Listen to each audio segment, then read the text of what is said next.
ಆತ್ಮೀಯ ವೀಕ್ಷಕರೇ, ನೀವು ನೋಡ್ತಾ ಇರೋ ನಂಬರ್ ಚಾನಲ್ಗೆ ಸ್ವಾಗತ ಬಯಸುತ್ತೇನೆ ವೀಕ್ಷಕರೇ. ನಾನು ಸೈಯದ್. ಈಗ ವಿಶೇಷ ಸುದ್ದಿಯೊಂದಿಗೆ ಬಂದಿದ್ದೇನೆ ವೀಕ್ಷಕರೇ. ರಾಯಬಾಗ್ ಮತಕ್ಷೇತ್ರದಲ್ಲಿಯೂ ಬದಲಾವಣೆ ಗಾಳಿ ಆಗ್ತಾ ಇದೆ. ಯಾಕೆಂದರೆ 3 ಸಾರಿ ಹ್ಯಾಟ್ರಿಕ್ ಶಾಸಕ ಈಗ ಅಲ್ಲಿ ಮತ್ತೊಬ್ಬ ಶಾಸಕ ಆಗಲಿಕ್ಕೆ ಸಂಪೂರ್ಣ ಅರ್ಹತೆ ಪಡೆದುಕೊಂಡಿದ್ದಾನೆ. ಯಾಕೆಂದರೆ ಜನ ಸಮೀಪದಲ್ಲಿ ಬಂದು ಅವರು ಸೋಲನ್ನು ಅನುಭವಿಸಿದಂಥ ವ್ಯಕ್ತಿ ಇವತ್ತು ನಾನು ಹೇಳಿಕ್ಕೆ ಬಂದಿದ್ದೀನಿ.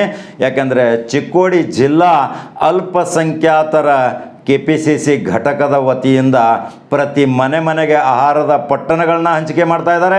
ಅಲ್ಪಸಂಖ್ಯಾತದ ನೇತೃತ್ವ ವಹಿಸಿದಂಥ ಕರ್ನಾಟಕ ರಾಜ್ಯ KPCC ಅಲ್ಪಸಂಖ್ಯಾತರ ಸಂಯೋಜಕರಾದ ಅಬ್ಬಾಸ್ ಮುಲ್ಲಾ ಮತ್ತು ರಾಜ್ಯ ಮಟ್ಟದ ಕೋಆರ್ಡಿನೇಟರ್ ಆದಂಥ ಸಮೀವುಲ್ಲಾ ದೇಸಾಯಿ, ರಿಯಾಜ್ ಮುಲ್ಲಾ ಹಾಗೂ ವೀರ್ ಕುಮಾರ್ ಪಾಟೀಲ್, ಕಾಕಾ ಸಾಹೇಬ್ ಪಾಟೀಲ್, ಚಿಂಗಳೆ, ಶಾಜಾನ್ ಡೋಂಗರ್ಗಾಂವ್, ಗುಲಾಬ್ ಬಾಗ್ವಾನ್ ಇವ್ರು ಎಲ್ಲರೂ ಕೂಡ್ಕೊಂಡು ಈಗ ಚಿಕ್ಕೋಡಿ ಮತಕ್ಷೇತ್ರದ ವ್ಯಾಪ್ತಿಯಲ್ಲಿ, ಜಿಲ್ಲಾ ಮತಕ್ಷೇತ್ರದ ವ್ಯಾಪ್ತಿಯಲ್ಲಿ ಬರುವಂಥ ರಾಯಬಾಗ್ ಮತ್ತು ಚಿಕ್ಕೋಡಿ ಯಾವುದೇ ಪರಿಸ್ಥಿತಿಯಲ್ಲಿ ಬದಲಾವಣೆ ಮಾಡುವ ಪಣ ತೊಡ್ಕೊಂಡಿದ್ದಾರೆ.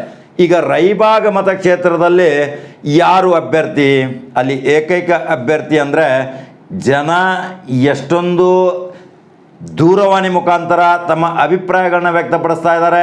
ಮತದಾರರು ಸಹಿತ ಒಂದು ಸಾರಿ ಈ ವ್ಯಕ್ತಿಗೆ ನಾವು ಕೊಡೋಣ, ಯುವಕರಿದ್ದಾರೆ, ಸಾಮಾಜಿಕ ಚಟುವಟಿಕೆ ಮುಖಾಂತರ ರಾಜಕೀಯದಲ್ಲಿ ಬಂದಿದ್ದಾರೆ, ಅನೇಕ ಸಂಘ ಸಂಸ್ಥೆಗಳ ಜೊತೆ ನಿಕಟ ಸಂಪರ್ಕ ಇಟ್ಕೊಂಡಿದ್ದಾರೆ, ಹಾಗೂ ನಮಗೆ ತೊಂದರೆ ಆದಾಗ ಸರಳವಾಗಿ ವಿರಳವಾಗಿ ಸಿಗುವ ಏಕೈಕ ಯುವ ನಾಯಕನೆಂದರೆ ಮಹಾವೀರ್ ಮೋಹತೆ ಹೆಸರು ಕೇಳಿ ಬರ್ತಾ ಇದೆ ವೀಕ್ಷಕರೇ. ಈಗ ಮಹಾವೀರ್ ಮೋಹತೆಯಲ್ಲಿ ಶಾಸಕರಾಗಬೇಕಾದ್ರೆ ಕಳೆದ ಬಾರಿ ಚುನಾವಣೆಯಲ್ಲಿ 26,000 ಮತಗಳು ತೆಗೆದುಕೊಂಡಿದ್ರು. ಅದು ಅವಾಗ ಪಕ್ಷೇತರ ಅಭ್ಯರ್ಥಿಯಾಗಿ. ಈಗ ಕಾಂಗ್ರೆಸ್ ಅಭ್ಯರ್ಥಿ ಅಂತ ಅವ್ರನ್ನ ಘೋಷಣೆ ಮಾಡಿಬಿಟ್ರೆ ರಾಯಬಾಗ್ ಕಾಂಗ್ರೆಸ್ ವಶ ಆಗೋದು. ಕುಡ್ಚಿನೂ ಸಹಿತ ಈಗ ಜನ ಕಾಂಗ್ರೆಸ್ ದತ್ತ ವಾಲ್ತಾ ಇದ್ದಾರೆ. ಯಾಕೆಂದರೆ ಜನಾಭಿಪ್ರಾಯ ಬಹಳ ಮುಖ್ಯ. ಯಾಕೆಂದರೆ ನಾವು ಹೇಳ್ತಾ ಇರೋದು ಅಂಕಿ ಸಂಖ್ಯೆ, ಅಲ್ಲಿಯ ಜನ ದೂರವಾಣಿ ಮುಖಾಂತರ ಒಂದು 10 ಜನ ದೂರವಾಣಿ ಮುಖಾಂತರ ಹೇಳಿದರೆ 7 ಜನ ಕಾಂಗ್ರೆಸ್ ಅಂತಾರೆ, 3 ಜನ ಇದ್ದಂಥ ಶಾಸಕರನ್ನೇ ಮುಂದುವರಿಸಬೇಕಂತಾರೆ. ಈಗ ಮಹಾವೀರ್ ಮೋಹತೆ ಅಲ್ಲಿ ಅಲ್ಪಸಂಖ್ಯಾತರ ಘಟಕದ ರಾಜ್ಯ ಸಂಯೋಜಕರಾದಂಥ ಅಬ್ಬಾಸ್ ಮುಲ್ಲಾದೊಂದು ಯುವಕರ ಪಡೆ ಇದೆ, ಅವ್ರದ್ದೊಂದು ಅಲ್ಲಿ ಮತದಾರರ ಒಂದು ವೋಟ್ ಬ್ಯಾಂಕ್ ಇದೆ. ಅನೇಕ ಮತದಾರರು ಅವ್ರದ್ದು ಮಾತು ಕೇಳ್ತಾರೆ. ಸಮೀವುಲ್ಲಾ ದೇಸಾಯಿಯು ಅಲ್ಲಿ ಒಂದು ಉದ್ಯೋಗಪತಿ ಇದ್ದಾರೆ, ಅವ್ರ ಮಾತನ್ನು ಅಲ್ಲಿ ಅಲ್ಪಸಂಖ್ಯಾತ ಘಟಕದ ಜನ ಇದ್ದಾರೆ. ವೀರ್ ಕುಮಾರ್ ಪಾಟೀಲ್ ಅಲ್ಪಸಂಖ್ಯಾತರಿದ್ದಾರೆ.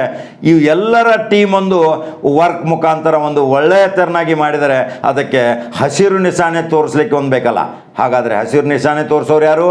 ಕರ್ನಾಟಕ KPCC ರಾಜ್ಯ ಅಧ್ಯಕ್ಷರಾದ ಕಾರ್ಯಾಧ್ಯಕ್ಷರಾದಂಥ ಸತೀಶ್ ಜಾರಕಿಹೊಳಿ.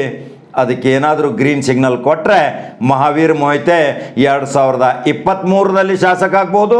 ಅದಕ್ಕಿಂತ ಮುಂಚಿತ ನಡಗಾಲ್ ಚುನಾವಣೆ ಆಗುವಂಥ ಪರಿಸ್ಥಿತಿ ಇದೆ. ಈಗ ರಾಜ್ಯ ರಾಜಧಾನಿಯಲ್ಲಿ ಅಲ್ಲೋಲ ಕಲ್ಲೋಲ ಆಗ್ತಾ ಇದೆ, ಸರ್ಕಾರ ಬೀಳು ಹಂತದಲ್ಲಿದೆ, ಮುಖ್ಯಮಂತ್ರಿ ಬದಲಾವಣೆ ಹಂತದಲ್ಲಿದೆ, BJPಯಲ್ಲಿ ಭಿನ್ನಾಭಿಪ್ರಾಯ ಭುಗಿಲೆದ್ದಿದೆ.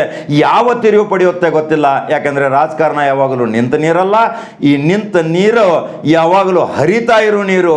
ಅದಕ್ಕಾಗಿ ಈಗ 6 ತಿಂಗಳಲ್ಲಿ ಚುನಾವಣೆ ಬರ್ಬೋದು, ಮುಂದಿನ ವರ್ಷದಲ್ಲಿ ಬರ್ಬೋದು, ಇಲ್ಲದೆ ಹೋದಲ್ಲಿ 2023ಕ್ಕಂತೂ ಖಚಿತವಾಗಿ ಕರ್ನಾಟಕ ರಾಜ್ಯದ ವಿಧಾನಸಭಾ ಚುನಾವಣೆ ಆಗಲೇಬೇಕು. ಈಗ ಕರ್ನಾಟಕ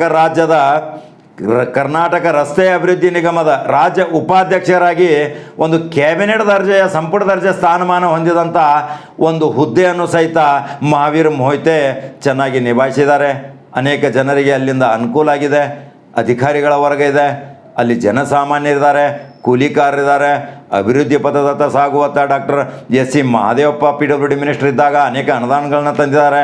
ಇದಕ್ಕೆಲ್ಲವೂ ಬೆನ್ನೆಲುಬಾಗಿ ನಿಲ್ಲಬೇಕಾದ್ರೆ ಸತೀಶ್ ಜಾರಕಿಹೊಳಿ ಮಾತ್ರ.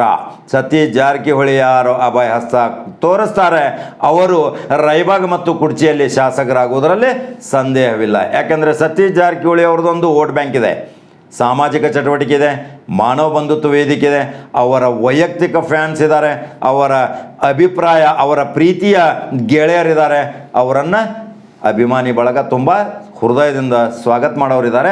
ಇಂಥ ಎಲ್ಲ ಜನರನ್ನು ಒಗ್ಗೂಡಿಸಿದ್ದಾರೆ.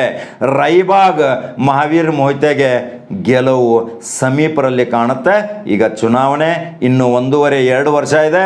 ಈಗ ಅಲ್ಲಿ ಏನು ಬದಲಾವಣೆ ಆಗುತ್ತೆ, ಇವರೀಗ ಸಾಮಾಜಿಕ ಚಟುವಟಿಕೆ ಮುಖಾಂತರ ಧುಮುಕಿದ್ದಾರೆ, ಜನರ ಜೊತೆ ಸಂಪರ್ಕ ಇಟ್ಕೊಂಡಿದ್ದಾರೆ, ಮನೆ ಮನೆಗೆ ಹೋಗಿ ಭೇಟಿ ಆಗ್ತಾ ಇದ್ದಾರೆ, ಅಲ್ಪಸಂಖ್ಯಾತರ ಪಡೆಯೊಂದಿಗಿದ್ದಾರೆ, SC ST ಒಂದು ಗ್ರೂಪ್ ಇದೆ, ಮಹಾವೀರ್ ಮೋತಿ ಅದರಲ್ಲಿ ಚಾಣಕ್ಯರಿದ್ದಾರೆ, ಎತ್ತಿದ ಕೈ ಇದ್ದಾರೆ, ಸತೀಶ್ ಜಾರಕಿಹೊಳಿ ಅವರ ಆತ್ಮೀಯರಿದ್ದಾರೆ.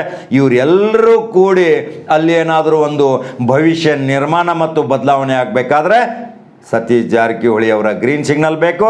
ಮಹಾವೀರ್ ಮೊಯ್ತೆ ಶಾಸಕರಾಗುವುದರಲ್ಲಿ ಸಂದೇಹವಿಲ್ಲ. ಇದು ಜನಾಭಿಪ್ರಾಯ ಮತ್ತು ಮತದಾರ ಅಭಿಪ್ರಾಯದಿಂದ ಒಂದು ಅಂಕಿ ಸಂಖ್ಯೆ ಮುಖಾಂತರ ನಾವು ಹೇಳ್ತಾ ಇದ್ದೀವಿ. ಯಾಕೆಂದರೆ ನಮ್ಮ ನಂಬರ್ 1 ಚಾನಲ್ ರಾಯಬಾಗ್ ಮತ್ತು ಕುರ್ಚಿಯಲ್ಲಿ ತುಂಬ ವ್ಯಾಪಕವಾಗಿ ಪಸರಿಸಿದೆ. ಪ್ರತಿಯೊಬ್ಬರು ತಪ್ಪದೇ ನೋಡ್ತಾರೆ. ಆ ನೋಡಿದ ತಕ್ಷಣ ಅಲ್ಲಿಂದ ದೂರವಾಣಿ ಮುಖಾಂತರ ಹೇಳ್ತಾರೆ ನಮಗೆ ಇಂಥವ್ರ ಅಭ್ಯರ್ಥಿ ಆಗಬೇಕು, ಅಂಥವ್ರ ಅಭ್ಯರ್ಥಿ ಆಗಬೇಕು ಅಂತ. ಆ ಆಧಾರದ ಮೇಲೆ ನಾವು ಈ ವಿಷಯವನ್ನು ಬಿತ್ತರಣೆ ಮಾಡ್ತಾ ಇದ್ದೀವಿ. ಅನೇಕ ಆಹಾರ ಕಿಟ್ಗಳನ್ನ ಕೊಟ್ಟಿದ್ದಾರೆ ಅಲ್ಪಸಂಖ್ಯಾತರ ಘಟಕದ ವತಿಯಿಂದ. ಹಾಗೂ ಸ್ವತಃ ಮಹಾವೀರ್ ಮೊಯ್ತೆ ಅನೇಕ ಸಂಘ ಸಂಸ್ಥೆಗಳಿಗೆ, ಆಶಾ ಕಾರ್ಯಕರ್ತ, ಕೊರೋನಾ ವಾರಿಯರ್ಸ್ಗಳಿಗೆ ಹಣ್ಣು ಹಂಪಲ ಸಹಿತ ಹಂಚಿದ್ದು ಈ ಹಿಂದೆ ತಾವೆಲ್ಲರೂ ಮರೆತಿರಲಿಕ್ಕೆ ಸಾಧ್ಯವಿಲ್ಲ.